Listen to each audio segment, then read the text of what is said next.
what we have here is a 1963, I believe, Jaguar 3.4 liter saloon with 4-speed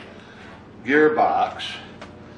that is all rebuilt, independent rear end with the calipers, the brakes, all the bearings replaced in the front and the back suspension, and a totally rebuilt engine and gearbox there. The last thing I did is polishing up the carburetors, replacing with the 3 2-barrel carburetor, running all the bits and pieces to make a C-type replica.